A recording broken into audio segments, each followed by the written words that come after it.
think they will ultimately consent and say they're not going to continue building a nuclear weapon? How will you verify? If they don't, we're not making a deal, okay? So there's no deal. This whole thing is really about no nuclear. They cannot have a nuclear weapon. And if they're going to have a nuclear weapon, we'll be living with them for a little while, but I don't know how much longer they can survive. We could take out every one of their bridges in 1 hour. We could take out every one of their power plants, electric power plants, in 1 hour. And then the president over the weekend told me on the phone on Sunday morning that every item has been negotiated at this point with Iran. And he reiterated that they will sign a deal tonight. And if no deal is reached, the U.S. will blow up every single power plant, bridge, and more in Iran and finish the job. VP J.D. Vance headed back to Pakistan today as the second round of U.S.-Iran peace talks appears to be on track. That 2-week ceasefire, the temporary ceasefire, ends tomorrow night at 8 p.m. Eastern. President Trump further wrote on Truth Social last night this: "I'm winning by a lot. Things are going very well. Our military has been amazing. The enemy is confused. The blockade, which we will not take off until there is a deal, is absolutely destroying Iran." Joining me now is Fox News senior strategic analyst and chairman for the Institute of the Study of War, General Jack Keane. General, great to see you. This blockade was so significant, and I know you agree. And look at the price of oil and gas since the president put that blockade in the Hormuz Strait in place on April 13th. What else do you believe this has affected, this blockade? Well, certainly it's given us leverage going into the negotiations. Yeah. That is really significant. I mean, the Iranians, when they shut the Straits of Hormuz, they got what they wanted. The war stopped, and we went to a ceasefire.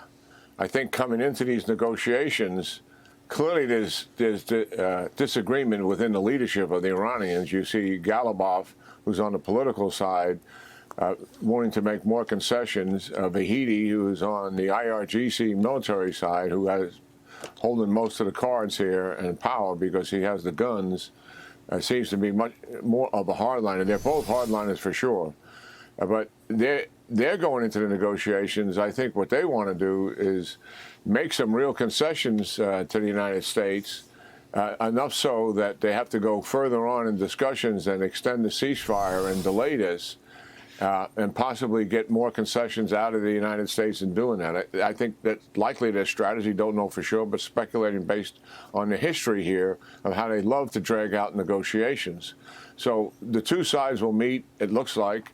The Wall Street Journal is indicating that the Iranians, while they've not made a public statement that they're coming, they certainly notified the Pakistanis that they're coming, and they're the hosts.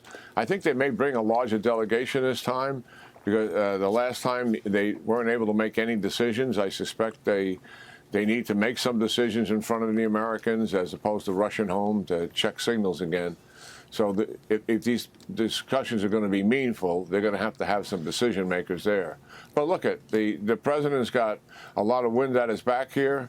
He's got the leverage of the blockade for sure, and that has had a great impact, as you're indicating right now.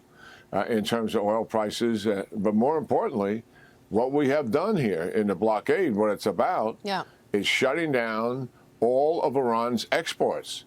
They're obviously their oil exports, which is significant, but also all of the other trading that they're doing, which brings in revenue. It touches 80% of their revenue, which is absolutely staggering.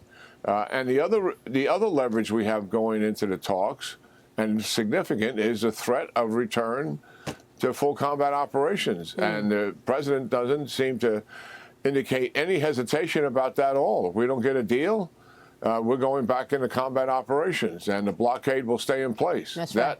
That's a lot of leverage going in there. Plus, they know very much now.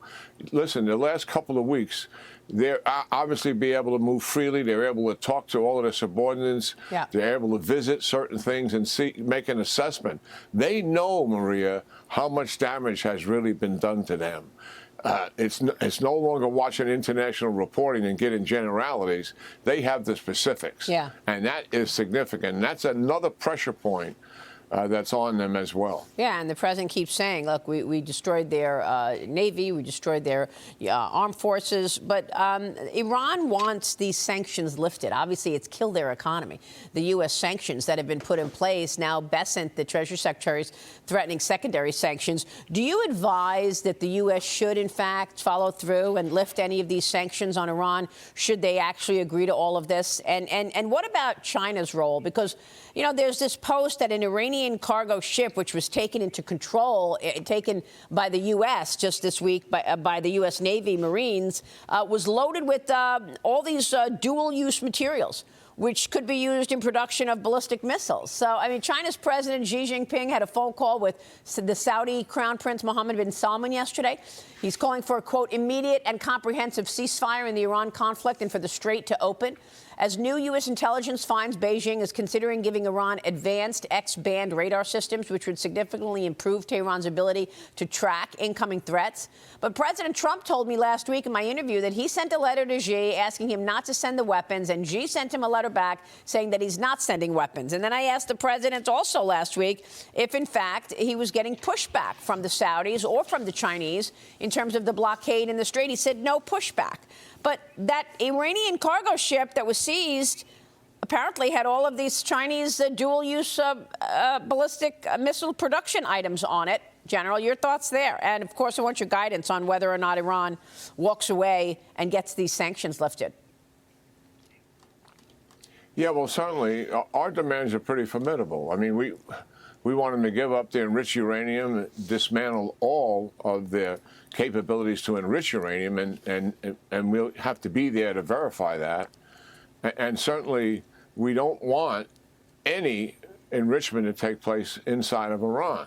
If they want to build a nuclear power plant, in terms of civil nuclear power, they can get enrichment from other countries, is what the other regions, states in the region who have nuclear power do. And that's a 1, 2, 3 agreement to be part of the non-proliferation treaty. So we got very demanding principles here, which clearly is centerpiece in the president's mind, and that is no nuclear enterprise here whatsoever.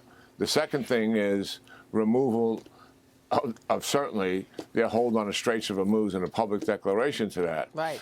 When it comes to sanctions, I think what we have to do is recognize their behavior. They say one thing, right, and they may sign another. a document, but what they do is really the critical thing.